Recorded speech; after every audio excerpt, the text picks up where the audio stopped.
저는 여행을 참 좋아한다 그럴까요? 방랑백이 있어서 이곳저곳을 돌아다니면서 많은 것을 보고 또 그것을 가지고 어떻게 하면 책을 만들 것인가 이런 이제 고민도 해보는데 80년대에 한 10년 정도 저희가 저자들과 독자들과 여러분들을 모시고 전국을 돌아다니면서 한길 역사기행이라는 프로그램을 한 적이 있습니다. 아마도 연 인원이 한 5천 명 정도 참여한 것 같아요. 그때 저희가 주로 간 곳이 이 사찰이 아니면은 서원에 가서 잠을 자곤 했습니다. 그러면서 우리의 어떤 그 문화, 정신, 사상 이런 것을 같이 이제 우리 국토를 밟으면서 그렇게 했는데 저는 지난 작년에 제가 책 만들기 시작해서 33년이 됐는데 33년 동안 여러 선생님들과 독자들과 같이 살아가는 사람들과 함께 우리 국토를 한 10년 동안 다니면서 걸으면서 탐구했다 그럴까요? 그것이 가장 보람찬 기억으로 남고 그 속에서 밤을 새우면서 토론을 한 적이 있습니다. 팔만대장경이 보존되어 있는 해인사 홍지암에 가서 여러 번 지난 적이 있습니다. 거기서 1박을 하면서 밤새도록 스님들이 빨리 크게 얘기하면 안 된다 그래가지고 조용조용하게 밤새 토론한 적이 있습니다. 그리고 저는 저 밀양이라는 곳에 저기 고향인데 밀양 표충사에 우리 친구들이 방학 때만 모이면 거기 가서 지내면서 표충사가 참 아름답지 않습니까? 깊은 산 속에 있는데 이런저런 이야기를 듣고 한동안 이거 불교에 어떻게 가볼까 이런 생각을 해본 적도 있습니다만은 지금 책을 제가 이제 만든 책이 아마도 한 3,000권 정도 가까이 되는 것 같아요. 그 중에는 뭐 이렇게 마음에 드는 것도 있고 또 들지 않는 책도 다수 있습니다만은 그러나 모든 이런저런 책들이 저는 평소에 있어야 된다고 생각합니다. 80년대, 70년대 이후에 책을 만들면서 저희가 이제 방금 큰 스님 말씀하신 대로 정부하고 갈등도 하고 그랬습니다만은 저는 늘 고맙게 생각합니다. 그런 분들이 있어서 저희 책을 많이 알려주기도 했습니다. 신문에 매일 그렇게 이런저런 책을 이렇게 뺏어갔다고 얘기해서 나면은 그것이 광고 안 해도 돼서 많은 젊은이들이 읽고 했는데 아무튼 저는 책을 만들면서 최근에 와서 더욱 그런 생각을 하는데 같이 살고 있는 이 동시대인들 그리고 우리들이 함께 만들어온 이 시대가 저는 참 고맙다는 생각을 합니다. 그런 분들이 존재하기 때문에 저는 치열하게 무슨 책을 만들 것인가, 왜 우리는 어떻게 살아야 옳은 삶인가 이런 것들을 생각하게 되는 것이죠. 최근에 저희가 또 책을 만들면서 저희가 집중적으로 지금 관심을 제가 주력하고 있는 이 말을 하라면은 진리라는 말하고 과학이라는 말 두 가지입니다. 결국은 이제 우리가 어떻게 진리를 탐구할 것인가, 그리고 이제 어떻게 과학적인 사고를 할 것인가. 예를 들면 이데올로기 같은 것은 과학이 아니거든요. 그건 그냥 한쪽을 이렇게 어느 쪽에 편드는 것이 이데올로기지 그건 과학적인 사고가 아니라고 봅니다. 진리도 아니라고 보죠. 정말로 그러면서 이제 그런 일련의 책을 좀 준비하면서 우리가 부딪힌 말이 지극정성이라는 말입니다. 그러니까 진리라는 것은 돈도 아니고 무슨 권력도 아니죠. 지극정성으로 사람을 대접하는 그것이 진리의 한복판이라고 이렇게 얘기를 하는 걸 제가 지금 이렇게 토론을 하고 있는데 책을 만드는 저희가 이제 나름대로 기독교 책도 만들고 불교 책도 만들고 이를테면 유교 책도 만들고 출판이라는 게 저희가 출판사는 기본적으로 책 만드는 사람은 마음이 열려 있어야 된다고 생각을 합니다. 마음이 열려 있어야 이런 진리 저런 진리를 같이 이렇게 종합적으로 살펴보면서 그리고 저희가 함석은 선생님 저 책을 80년대도 내고 작년에 30권으로 다시 만들어냈습니다만 그곳에 선생님의 이제 대표작 중에 하나가 해인사에 가서 이제 개정판을 내셨는데 1962년에 내신 뜻으로 본 한국 역사의 머리말에 보면은 그렇게 되어 있습니다. 나는 이제 이 기독교에만 머물러 있을 수 없다. 진리가 더 위대하기 때문에 나는 진리를 찾아가는 것이지 어느 한 종교에 머물러 있을 수 없다. 모든 종교의 궁극은 끄트머리는 같은 것이 아닐까 이런 생각을 한다. 이렇게 머리말에 쓰셨습니다.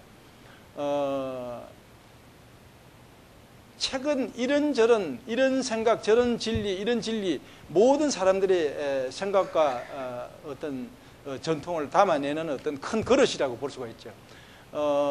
저는 동국대학이라는 이런 제가 이제 전에는 지금은 잘 학교에 잘 오질 못하는데 이런저런 선생님들 만나기 위해서 자주 옵니다만은 이 동국대학이라는 이 큰 어떤 이 100년이 넘은 이 대학도 어떻게 보면은 저는 그렇게 해석을 합니다. 거대한 하나의 한 권의 책으로 볼 수가 있죠. 이 속에 모든 진리가 들어있고 모든 진리를 탐구하는 어떤 행위들이 들어있죠. 그래서 흔히 바깥에서 생각하는 식으로 책이라는 것은 종이로 인쇄해서 만들어내는 그런 물적인 존재는 아니라고 생각합니다. 서양의 이를테면은 옥스퍼드 대학, 캠브리지 대학 유명하죠. 영국에 다 거의 이제 800년 이렇게 된 1000년 가까이 된 이제 이 대학들인데 그 대학은 예를 들면 옥스퍼드 대학 출판부와 함께 있는 겁니다. 일단 책을 만드는 일, 저술을 하는 일이 곧 대학의 일이고 대학의 일은 이를테면 가르치는 것이기도 하지만 책을 만드는 일입니다.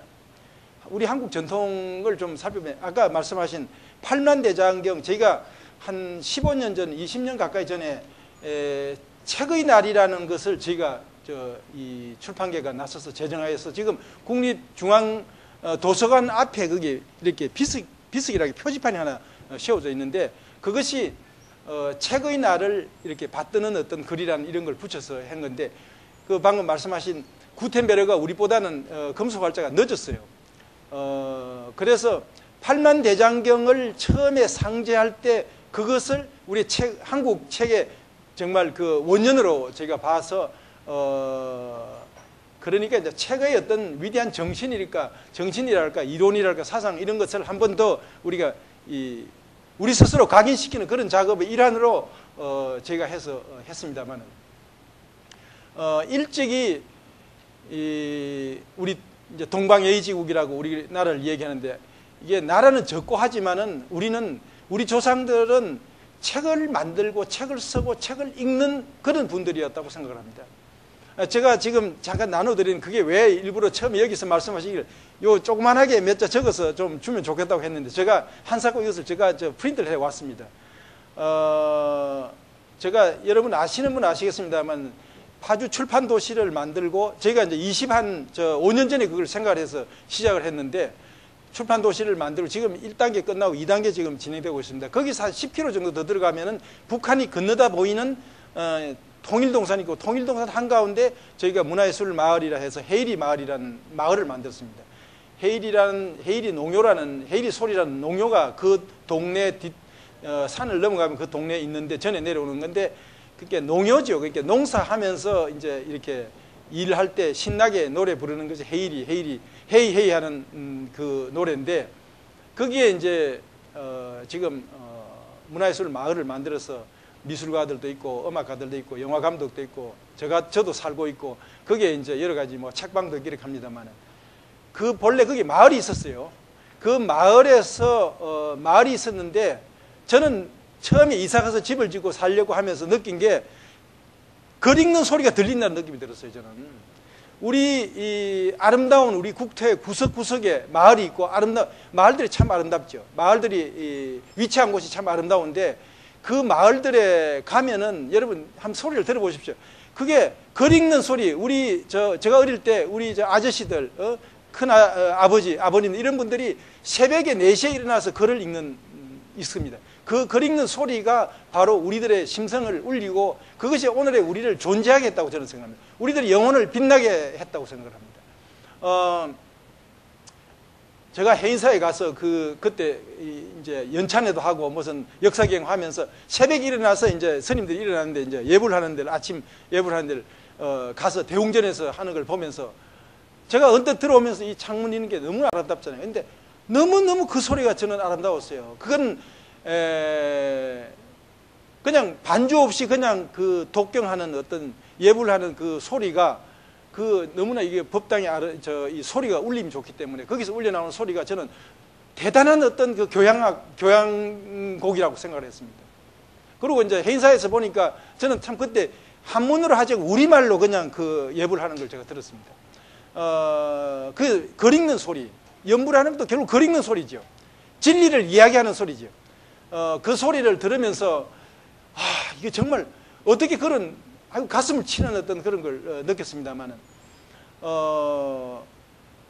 우리 아저씨, 우리 이 큰형님들 이런 분들은 다 어릴 때 저 느낌은 글을 읽는 사람들이라는 생각이 들었어요. 새벽마다 하늘천 따지부터 무슨 뭐 이런저런 공자, 맹자 이런 얘기를 하면서 글을 읽었습니다.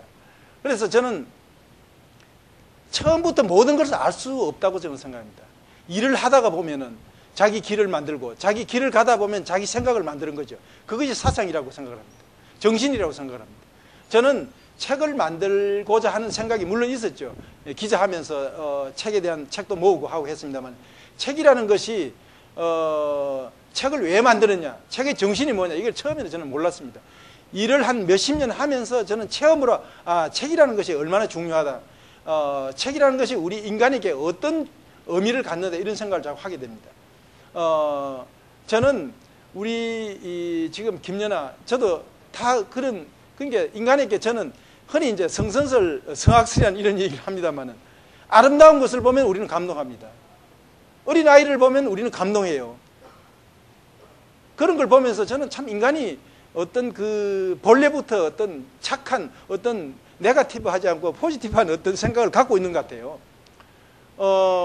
아름다운 소리를 들으면 감동할 수밖에 없습니다. 김연아 너무 우리를 감동시키는 거예요.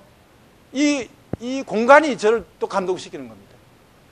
저는 그 책이라는 게 뭐냐, 아름다운 감동을 주는 역할을 저는 한 권의 책이 할 수 있다고 생각합니다. 아까 동국대학이 한 권이 거대한 책이고 여기에 거대한 저술들이 만들어지고 또 불교의 어떤 이 법리가 여기에 또 만드는 어떤 연구하는 그런 분들이 이렇게 많이 계시고 또 학생들이 배우잖아요. 저는 인간의 영혼을 한 단계 이렇게 세우는 수단으로서 책이 존재한다고 생각합니다.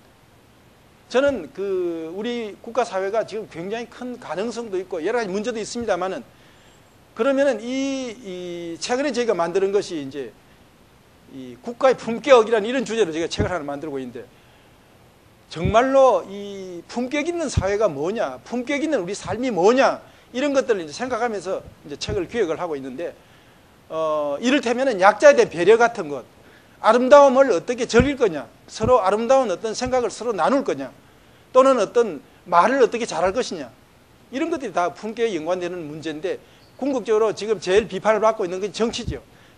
우리 정치에 어떤 품격이 없다 이런 얘기를 많이 하잖아요. 그래서 이제 그런 걸 하는데 저는 아까도 감사드린다는 말씀을 했습니다. 제가 박정희 대통령이 저를 하지를 못하게 몰아냈어요. 우리 친구들, 우리 동료들이 130명이 1975년 동아일보로부터 나왔습니다. 나와서 이렇게 흩어져서 이제 이런 일 저런 일을 하게 되고 그래서 나중에 지금도 한 7, 80명 정도가 지금 존재하고 계시는데 돌아가신 분들 많고 그런데 이제 그래서 이제 책을 만들기 시작했는데 저는 그 박정희 대통령, 전두환 대통령 이런 분들에게 늘 고맙다고 생각하는 게 제가 자꾸 이제 그렇게 압박을 주니까 제가 좋은 책을 만들어야 된다는 생각을 하게 되는 거예요. 그래서 결국은 이런저런 책을 만들었는데 그것이 그런 동기를 부여해 줬을 뿐이나 아까 말씀드린 대로 이 경기를 부양시켜 주는 거죠. 이 80년대는 민주화 운동이 절정을 치닫고 있었던데 이제 그 젊은이들이 지금 이렇게 가다 보면 여기 계시는 분들도 그런 분이 계시겠습니다만 오다가 보면은 우리 독자들을 만납니다. 좀 너무 신기하게 생각되고 너무 감사하게 생각되고 너무 정말 잘해야 되겠다는 이런 생각을 합니다.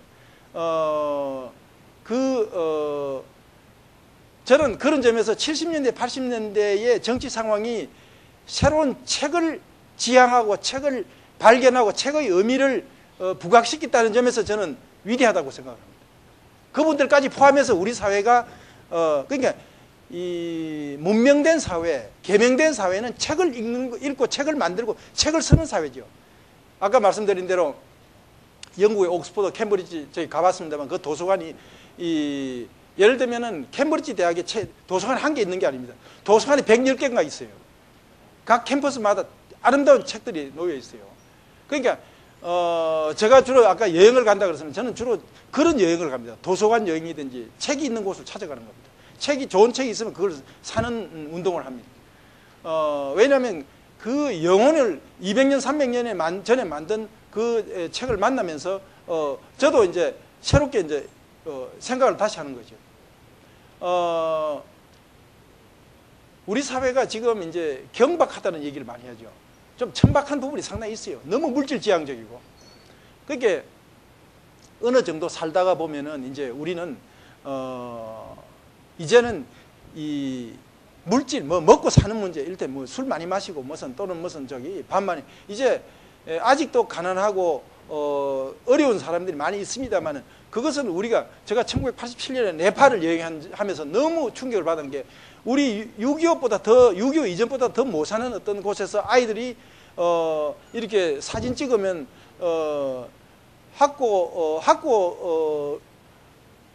학구라는 게 일본말로 100이죠. 100루피를 달라는 그거 우리 돈으로 한 10원 정도 되는 돈인데 사진 찍으면 돈 달라 그래요. 그런데 아이들이 너무 아름답게 생겼어요. 너무 순수하게 생겼어요. 그런데 너무 못 사니까. 저는 참 그때 돌아와서 이제 우리가 몇 사람 와가지고 이 네팔 학생 한 학생을 대학원 다니는데 3년 동안 우리가 도와줬습니다만 거기 가서 참 우리는 행복하다. 우리는 이렇게 잘 산다. 정말 어떻게 하면은 저는 이제 사실은 우리 이제 한반도 뭐 이런 걸 하면서도 한편으로는 지금 우리가 좀 더 사회평등주의라 그럴까요? 인류박애라 그럴까요? 좀 더 이제 우리나라 아이들이니까 돕고 그런 게 아니라 이제 좀 더 이 영역을 넓혀야 된다고 생각합니다. 우리 한반도에 살면서 아까 스님도 말씀하셨습니다만 북한 저렇게 이 아이들이 굶어 죽고 있고 실제로 죽는다 그러잖아요. 저런 걸 보면서 우리가 가슴을 두드릴 수밖에 없죠. 우리 가슴을 칠 수밖에 없는데 이런 저런 것을 생각하게 하는 것이 저는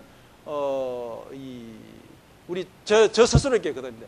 책을 통해서 그런 마음을, 동경심을, 어떤 박애심을, 사랑을, 평화의식을 어떻게 만들어야 될 것인가 이런 것이 책을 통해서 담론할 수 있다고 생각합니다. 저는 책 만들면서 우선 제가 생각합니다. 우선 제가 책 만들 때 나를 감동시킬 수 있는 책부터 만들자. 책이라는 게 너무 많아요. 지금 굉장히 많이 써도 나와요. 저는 최근에 그래도 제가 지키려고 하는 것이 좀 본질적인 것을 다루는 책을 만들자. 지금 우리 사회에 책이 폭포수처럼 쏟아져 나오고 있는데 많은 책들이 돈을 어떻게 벌 것인가 또는 처세를 어떻게 할 것인가 그러니까 무슨 CEO의 어떤 전략이 뭘까 이런 것이 압도적으로 많습니다. 저는 이제 그것에 대응되는 책이 흔히 이제 여러분도 잘 말씀하십니다만 인문학이라는 얘기를 하죠. 제가 지금도 한 80%, 90%가 제가 인문학에 매달리고 있습니다. 어떤 책은 참 이렇게 팔리지 않는 책도 있어요. 그러나 모든 것이 다 팔린다면 그건 난리가 나겠죠. 우리가 너무 부자가 되는 거죠. 저는 개인이나 한 사회나 적절하게 너무 부자가 되면 안 된다는 저는 생각을 합니다. 부자가 되면 변질되고 부자가 되면 이게 이상한 생각을 하게 되는 것이죠. 저는 다행히도 감사하게 생각한 게 제가 지난 30년 동안 책을 만들면서 늘 쪼들려 왔다는 것이 저는 참 저에게 굉장히 감사하게 생각하는 부분입니다. 왜냐하면 우리가 책을 자꾸 만드니까 쪼들릴 수밖에 없어요. 저는 이 스타일이 1,000원이 있으면 10,000원짜리 책을, 10,000원치의 책을 만들려고 달라드니까 늘 쪼들릴 수밖에 없죠. 그런 어떤 약간의 가난이라 그럴까, 약간의 고단함이라 그럴까, 이런 것에서 저는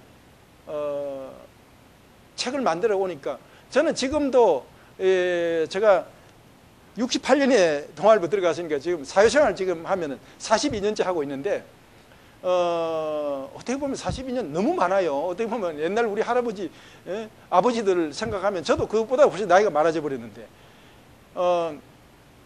그 만든 책들이 하여간 뭔가 메시지를 전달하기로 하는데 어떤 때는 누가 그래 위에 저 코엑스에서 도서전을 하면 어느 사람들이 와서 우리 직원들이 써서 이제 전시하고 이렇게 판매를 하고 있는데 이런 책을 그냥 줘도 못 읽겠어. 그래 내가 그래서 그거 왜 뭐라고 해버리지 않고 뭐 그냥 무슨 이렇게 한 대 쳐버리지 않고 너 같은 놈들 안 와도 좋다고 책 만든 사람을 어떻게 이렇게 몰라주느냐고. 그런데 이제 그런 사람들에게도 우리는 책을 이렇게 권유하고 팔아야 되니까 늘 친절하게 하자는 얘기를 합니다만 한국 사회가 한 단계 도약하기 위해서는 인문정신이라 그럴까요? 인문학의 어떤 일상적인 어떤 최근에 와서 뭐 CEO들도 그러고 뭐 학교도 강의도 많이 나오고 그런 게 개설이 되고 그러는데 좀 더 우리 이 사회가 이제 그 하우가 아니라 일단 뭐 방법론이 아니라 방법은 그게 방법이 아니라 무엇을 what, why, 왜 우리는 사느냐, 무엇을 위해 살 것인가.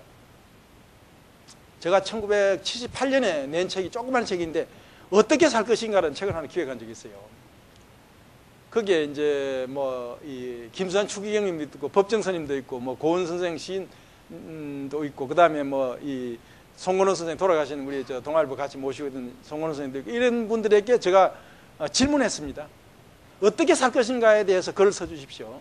저는 저 자신에게 묻는 질문이었습니다. 그 당시에 제가 이제 낙백의 시절이고 진짜 책을 만들려고 그러는 게 너무 힘들고 그랬는데 그래도 전에 언제 한 5, 6년 전에 법정 스님을 만났는데 그러시더라고요. 그 책 다시 만들어낼 생각이 없느냐고. 그때는 그러다가 이제 딴 책 많이 밀려 있다가 제가 이제 다시 지난해에 그걸 읽어봤어요. 다시 다 읽어봤어요.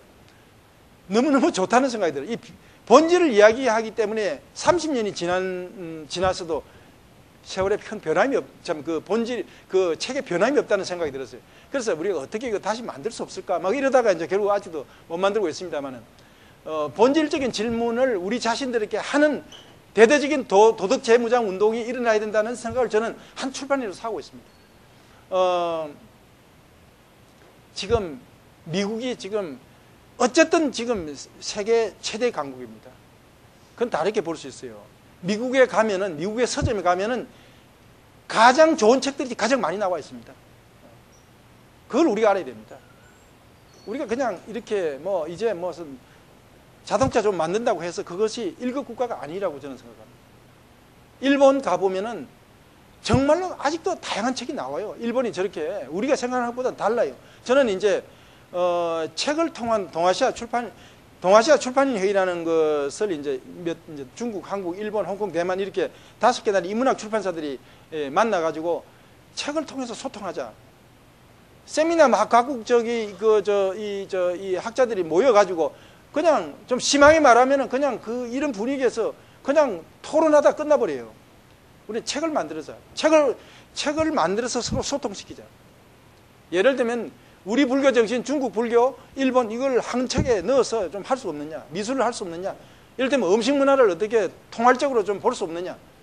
그것이 정말로 중요한 일이라고 생각을 하고 그래서 지금 6년째 지금 하고 있는데 6개월마다 이렇게 하면서 이제 편집자들도 이제 훈련시키고 이런 작업을 하고 있는데 책에 그분들 보면서 저는 참 그분들 편집자들 나오는데 20년, 30년 한 사람들이에요.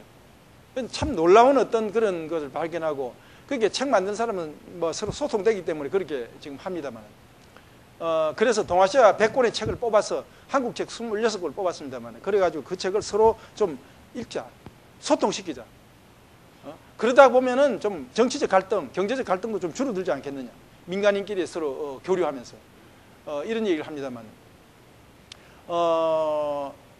저는 앞으로 우리 사회, 그러니까 한국 사회가 지난 60년 동안 해방에 많은 발, 특히 60년대, 70년대, 80년대 이렇게 오면서 굉장한 발전을, 산업 발전을 했어요.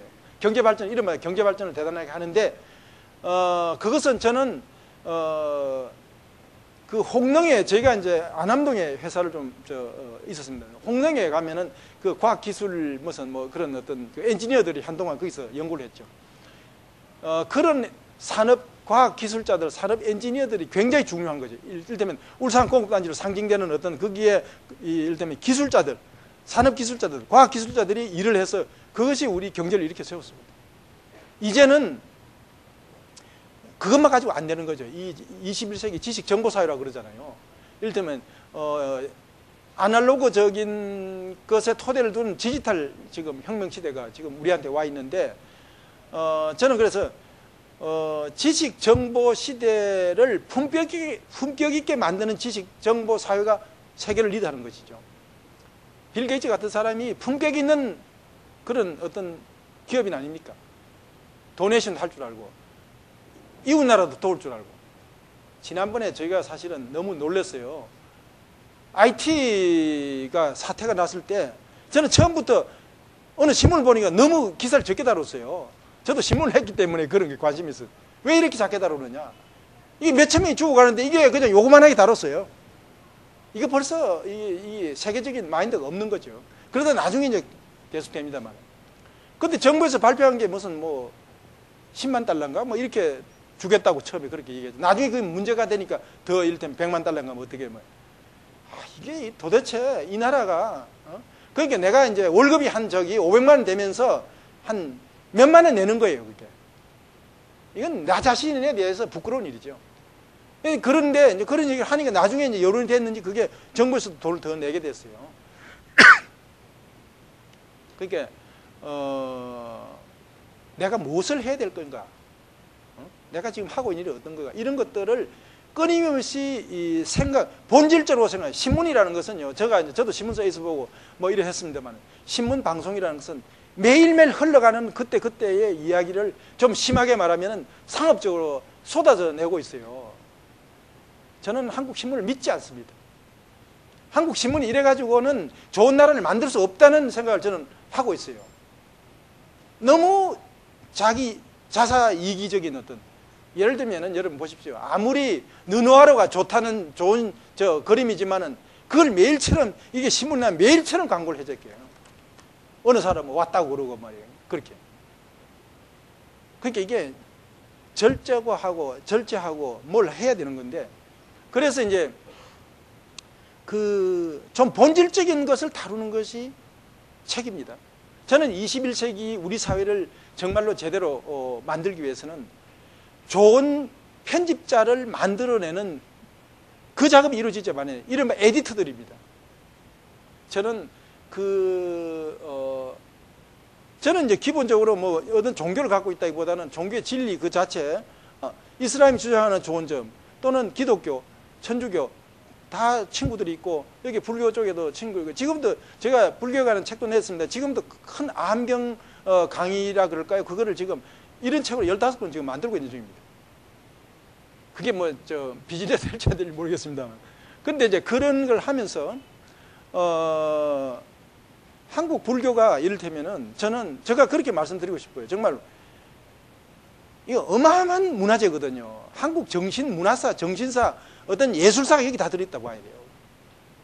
이런 것을 좀 근사한 책으로 좀 담아내는 작업이 대대적으로 이루어져야 된다는 생각을 합니다. 그러니까 불교에 관한 책을 저도 다 봅니다. 대충 어떤 책이 나왔는데 너무 감상적인 짧은 얘기들만 나와요. 좀 본질적인 얘기를 다뤄야 된다는 거죠. 문화재급의 책들을 좀 만들어요. 책은 문화재입니다.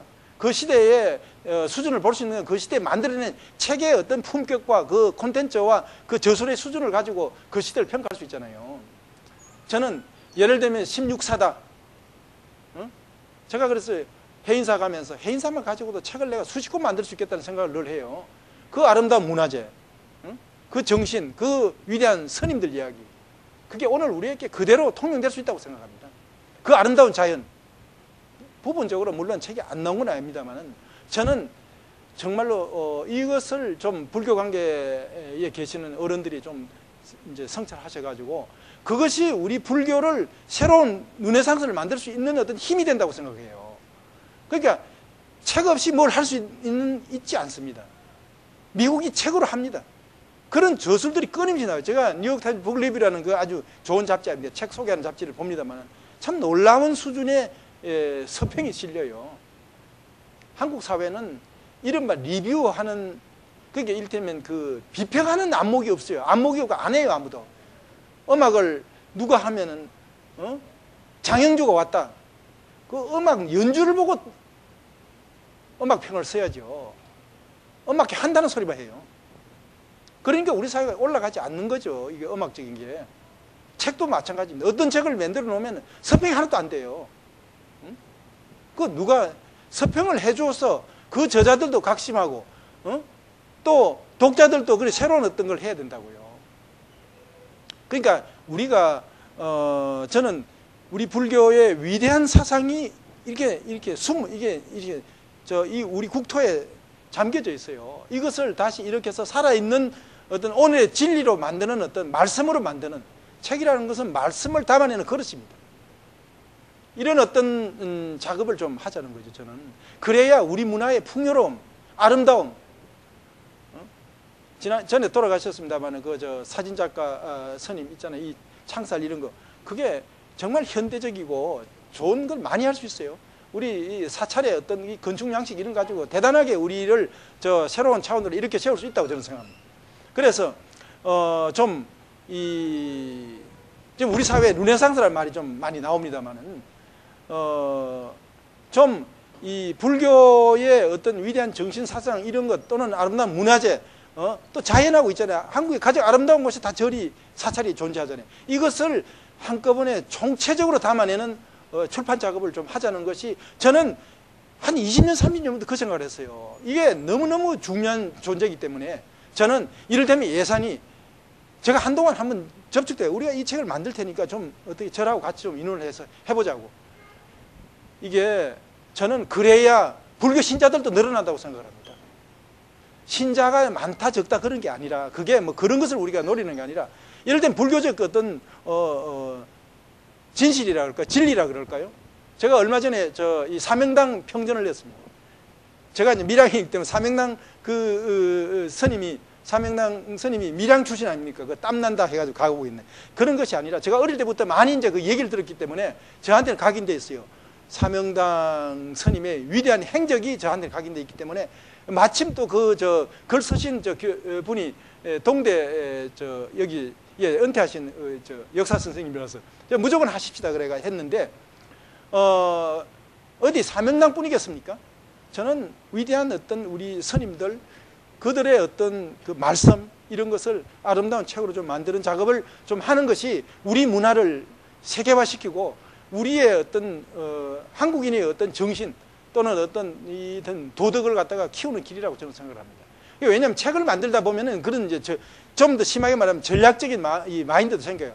이걸 하면은 제가 이제 자꾸 이제 결국 출판인은 책을 이제 자꾸 쓰게 만들잖아요. 누구 쓰십시오, 사진을 찍으십시오 하는데 제가 이제 제가 우리 이제 어느 교수님인데 그분 목사님인데 제가 그랬어요. 기독교 우리 책 나오는 걸 보면은 신자들은 너무 신자를 위한 책만 있는 거예요. 비기독교 신자들은 읽으라는 책이 거의 없다. 이거를 당신이 좀 어떻게 해라. 당신은 학교에서 역사도 가르치고 하니까. 그래서 예수님을 좀 더 다른 차원에서 할 수 없을까? 똑같이 저는 뭐 기독교보다는 저는 이게 여러분들이 저한테 뭐라 그러실지 모르지만 초기 기독교하고 초기 불교의 어떤 거는 굉장히 분위기가 저는 닮아 있다고 생각합니다. 분위기가. 그래서 우리 이제 지금 암 얘기도 이제 초기가 아니겠어요. 그러니까 그 얘기를 지금 이제 제가 이제 원고를 좀 보다가 말다가 하면서 조금 더 쉽게 벌을 쓸 수 없느냐 이런 얘기를 합니다만은 아무튼 책을 통한 어떤 이 포교라는 것은 뭐 이렇게 말이 그렇게 저한테는 이렇게 썩 매력적인 말은 아닙니다만은 진리 전파죠. 그러니까 진리 전파를 위해서 불교적 진리 전파를 위해서 어떻게 할 것인가? 불교적 진리 전파라는 게 불교가 그 진리가 우리에게 도움이 되고 우리 인간을 변화시키고 이렇게 세우기 때문에 좋은 것이죠. 그러니까 그 작업을 좀 더 이렇게 좀 해보는 게. 근데 이제 아까 이제 지금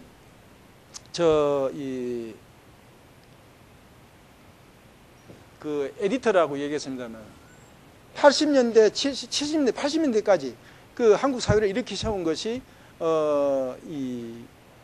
아까 과학기술자라고 그랬잖아요. 이제는 정말로 지식과 정보를 체계적으로 조직시키고 저술을 부탁드리고 저술을 관리하고 저술을 이렇게 세우고 또 아름다운 책을 만들고 품격 있는 어떤 디자인을 해내는 그런 어떤 연출자로서의 어떤 에디터, 편집자 이런 사람들을 좀 육성시키는 작업이 필요하다. 근데 김대중 대통령이 무슨 지식정보 시대다고 얘기를 하시면서 구체적인 한 개도 안 했어요. 그런 거를 우리가 보면서 그냥 책이 나오는 게 아니에요. 전자책이 그냥 나오는 게 아니에요. 종이책, 좋은 종이책이 없으면 전자책이 나올 수가 없어요. 5년 후에 지금 미디어 환경이 급격하게 변하고 있습니다. 책이 잘 안 돼요. 안 읽어요. 못 읽어요. 지금 젊은이들은 인터넷이든 이런 데 너무 익숙하고 텔레비전에 익숙하기 때문에. 그래서 저는 그랬어요. 그런 것도 매체에 우리가 인정하지만 한편으로는 대단한 어떤 상상력을, 이 위대한 어떤 국가 민족은 상상력이 풍부한 사람, 그런 존재들 아닙니까? 베네치아 가보십시오. 뉴욕 가보십시오. 그런 어떤 이 깡마른 어떤 어떻게 보면 조건이 좋지 않은 어떤 그런 공간에다가 그런 문화적인 어떤 건축을 만들고 그게 세계인들이 모여서 감상하고 또 거기 살고 있잖아요. 한국 민족에게 판타지를 심어줄 수 있는 어떤 그런 판타지를 심어줄 수 있는 그런 일을 해내는 편집자. 이름은 편집자지만 그건 총체적인 의미에서 기획자겠죠. 그래서 그런 기획자들이 많이 존재하면은 이제 이를테면 성직자들 또는 저술가들이 훨씬 자유롭게 마음 놓고 일을 할 수 있는 거죠. 저는 처음에 그렇게 말씀드렸습니다만 이제는 책을 읽고 책을 쓰고 책을 만들고 책을 읽는 행위가 따로따로 존재하지 않습니다. 이제는 이쪽에서는 독자이지만 저쪽에 가서는 저자가 되는 거 아니에요. 그래서 이 세 가지를 제가 이제 딴 데 가서 세미나에서도 그렇게 늘 얘기합니다만 이제 이 지식정보사회를 진정한 지식정보사회를 이렇게 세우려고 그러면은 대학에 있는 우리나라가 지금 제일 큰 문제가 박사 되면은 전부 대학으로 가려고 그래요. 연구소 아니면 대학으로 해요. 더 잘하기 위해서는 더 사회를 지식정보사회를 만들기 위해서는 그 사람들을 출판사로 보내야 됩니다. 예를 들면 동국대학의 출판부에 박사들이 앉아서 기획하고 일을 하고 해야 이게 좋은 출판이 나오는 겁니다. 근데 저희가 최근에도 이렇게 해보면은 우리가 출판 도시에 있기 때문에 멀리 떨어져서 그런지 좋은 인력이 들어오질 않아요. 그래서 제가 안을 낸 게 이런 겁니다. 정부에서 옛날에 박정희 대통령 또는 어떤 그 80년대에 돈을 줘가지고 과학기술자들 전부 유학시켰어요. 이제는 이 지식정보 기획자들을 돈을 줘서 어디 보내고 그 사람들을 월급을 더 줘야 되는 겁니다. 예를 들면 중국에 제가 중국 아까 동아시아 출판회의 그 하면서 보면은 중국의 편집자들 중국에 그래도 요즘 중국은 지금 아주 완전히 지금 출판의 시대입니다. 출판 천국이에요. 전 세계 모든 책이 다 나와요. 왜냐하면 그건 새로운 지식 욕구가 왕성하니까. 그런데 거기에 편집자들 대단해요. 문화대혁명 때 많은 사람들이 고개 숙이고 출판사로 들어갔다고 그래요. 그러니까 오늘의 중국에 나름대로 책이 나오고 있다고 그래요. 그러니까 저는 그런 어떤 예를 들면 그것을 제가 만약에 이제 총장님한테 저 말씀을 잘 통할 수 있다면 제가 그렇게 드리고 싶어요. 여기 동국대학 이 중심에 선 어른들께 하여간 그런 작업을 그냥 장사해가 서울대학에 지난번에 그렇게 했어요. 저는 저거 보고 참 너무 놀랐는데 서울대학을 출판부를 장사하는 체제로 바꿔간다는 거예요. 이 나라가 이래서는 안 되죠. 서울대학은 연구하는 대학입니다. 교육하는 대학이에요. 그 출판부는 장사가 안 돼도 책을 내주는 데가 서울대학 출판부가 돼야 돼요. 그게 상업적인 어느 출판사에 있는 책임자를 편집자를 데리고 갔어요. 그러니까 어떻게 저런 사람들이 저 총장을 하는지 모르겠다는 생각을 저는 사실 했어요. 대학을 그렇게 해서 키울 수가 없습니다. 시카고 대학, 하버드 대학이 그런 책을 만들지 않습니다. 좋은 책을 만들다 보니 그게 장사가 되는 것이죠. 근데 동국대학이 더 세계를 이끌어가는 대학이 되기 위해서는 저는 그런 전략을 전혀 권해드리고 싶어요. 그리고 다 할 수 없어요. 동국대학 출판부로 다 할 수 없어요. 어느 부분을 해야 됩니다. 그 일본의 이현사라고 이현사 두이자에 대한 가물현자 이현사 그게 서예 전문 출판사입니다. 거기는 어떤 일이 있더라도 책값을 깎아주지 않아요. 책값이 아주 비싸요. 한국에 지금 제일 큰 문제가 뭔지 아십니까? 한문하는 사람들 붓을 놔버렸어요. 붓글씨를 못 써요. 그리고 서예하는 사람들은 한자를 몰라요. 이게 됩니까 이게? 뜻을 모르고 글을 그냥 그 그림처럼 그린다니 되는 거예요. 그러니까 어떻게 보면 누가 그러더라고. 그 상당히 이제 글씨를 배운 사람이 자기가 80년대 운동권에 아주 깊숙이 개입된 젊은이다, 중년이 그 사람은 자기 아들한테도 가르쳐 자기가 지금 5년째 그걸 배우고 있는 거예요. 한국 사회 진보적 인사들이 예를 들면은 사회운동을 하는 사람들이 그건 막 우파고 좌파고 정말 사회를 위해서 일하는 사람들이 붓을 들었다면은 붓을 들고 서예를 했다면 우리 사회가 달라졌을 거란 거예요. 저는 그래서 그런 현상이 활자 문명하고 연결되어 있다고. 지금은 더욱더 지금 제가 이제 무슨 행사를 한다든지 출판 기념일을 한다든지 무슨 지난 33년 돼서 제가 작년 12월 달에 파티를 했는데 보니까 제가 일부러 왜냐하면 그 방명록을 크게 만들었어요. 일부러 만들어서 우리나라 방명록이라는 문화가 다 사라져 버렸어요. 너무 이렇게 조잡하게 그걸 딱 갖다 놓고 방명하시라고 전부. 근데 물론 그 중에는 몇 분이 있는데 세가도 있고 그러지만 대부분의 글씨가 이 방명록 수준을 훨씬 못 따라가는 거죠. 너무 글씨가 이게 너무 형편없어요. 그게 한국의 글씨가 지금 무너져 내렸어요. 그것은 한국 사회의 어떤 그 기품이 무너져 내렸다고 볼 수 있습니다. 우리 선배들은 그러지 않았다는 생각을 저는 해요. 그러니까 이런 어떤 것을 우리가 저는 그 한가운데 동국대학에 저는 설 수 있다는 생각이 들어요. 왜냐하면 이게 한국학의 어떤 불교는 한국의 본산이니까. 그래서 책을 어떻게 좀 더 책다운 책을 그럴듯하게 만드는 작업을 좀 더 본격적으로. 일본의 동양문구라는 이 문구가 있잖아요. 그게 800권 정도 나왔어요. 그게 정부든지 재단이 되는데 많이 도와줘요. 우리 책 동아시아 이게 중국, 한국, 일본에 관한 책이 제일 많아요. 근데 우리 중요한 책 많이 들어가 있습니다. 뭐 삼국유사, 삼국사기부터 있는데 거기에 지금은 그게 지금까지 한 50년 가까이 걸렸어요. 그 700권 내는데 변함없이 일본을 대표하는 얼굴이 되고 있어요. 좀 우리도 그런 것을 좀 만드는 어떤 그렇게 저는 참 이렇게 해보니까 저는 뭐 어디 도움을 받아서 내는 게 아니잖아요. 저는 이제 자급자족 해야 돼요. 팔아서 그거 가지고 또 책을 만드는데 하다 보니 제가 1994년부터 만든 책이 지금 그러니까 15년 정도 가까이 된 책이네. 그 한길 그레이트 북스라는 게 지금 110권 정도 나왔어요. 너무너무 힘들어요, 그게. 그래도 이제 그렇게 하니까 그것에 대한 어떤 그 마니아라 그럴까요? 그런 독자들이 생기는 것 같아요. 그러니까 저는 우리 사회를 이제 한 단계 끌어올리기 위해서는 기품 있는 책들을 좀 만드는 작업들을 정말 국가 정책에 지금 여러분도 여기 연구하시고 하시는 분은 아시겠습니다. 학술진흥재단에 지금은 이제 연구재단인가요? 한국연구재단이 되어 있는데 거기서 많은 분들이 그 연구비를 받아서 글을 쓰고 또 거기서 받아서 준 월급에 가깝게 이렇게 이걸 하는데 일부 사람들은 그걸 격파시켜 버려야 된다는 얘기를 해요. 그게 있으니까 저는 그랬어요. 지난번에 교육부하고 그쪽 사람들하고 같이 모임을 하자 그래가지고 그것이 돈을 1년에 수천억씩 들어가요. 그것을 생산적으로 우리 세금 가지고 하는 거예요. 공적 자금을 가지고 하는 거라고요. 얼마나 아까운 돈입니까? 가난한 아이들 지금 배고픈 아이들도 있는데 그렇게 도와주잖아요. 그 연구 성과를 아까 말씀한 지식정보 기획자들, 에디터들이 검토하는 작업이 필요하다.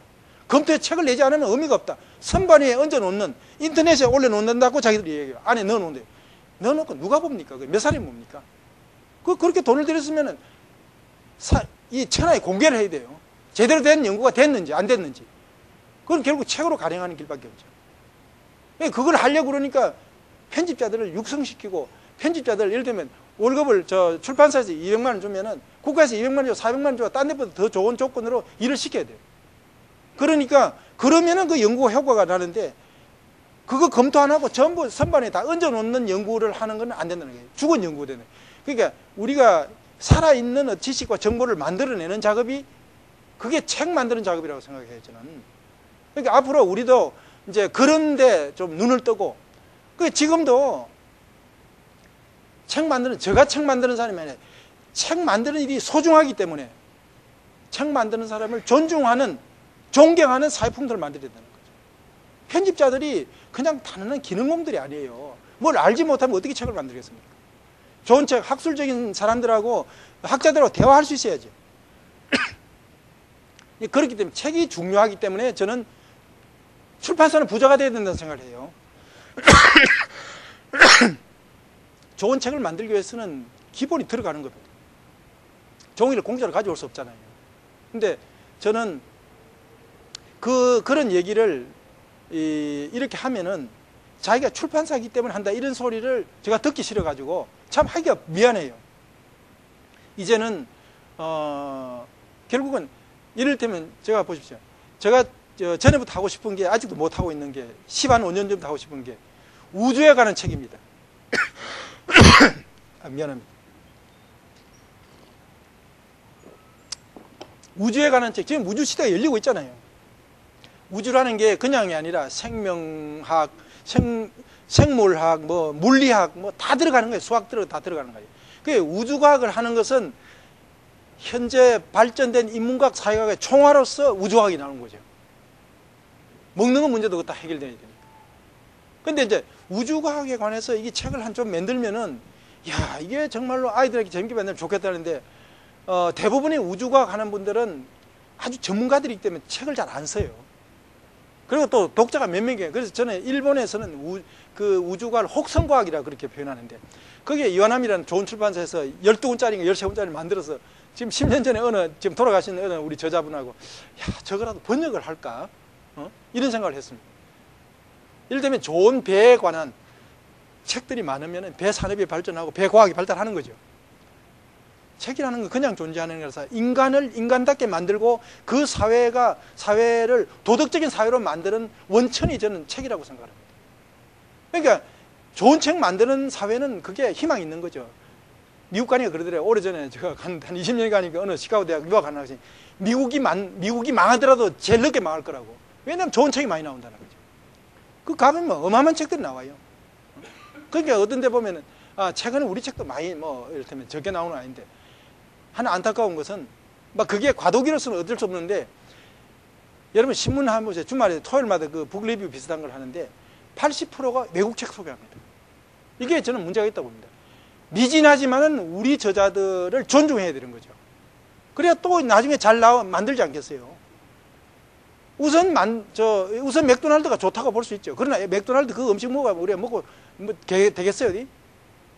좋은 책이기는 하지만은 우리 저자들을 자꾸 이렇게 격려해주는 어떤 이런 운동, 이런 것이 저는 정말 필요하다는 생각이 들고, 그래서 요컨대 저는 우리 국가 사회를 한 단계 끌어올리는 데에 출판 문화, 이게 책이라는 건 한 시대를, 교보문고 가보면 글자에 붙여놨잖아요.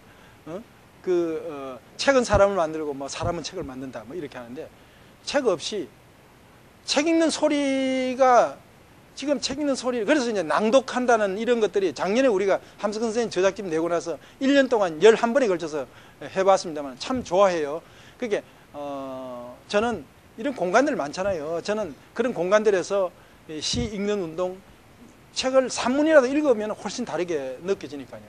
그래서 책 읽는 소리가 다시 우리 마을마다 꼴짝이마다 다시 들리는 그런 어떤 운동을 하는 것이 정말로 중요하고, 그것을 좋은 책을 만드는 어떤 이 에디터들, 문화예술 기획자들, 이런 사람들에게 인프라, 그거 사회 인프라거든요. 문화 인프라거든요. 그 사람들 없으면 안 돼요.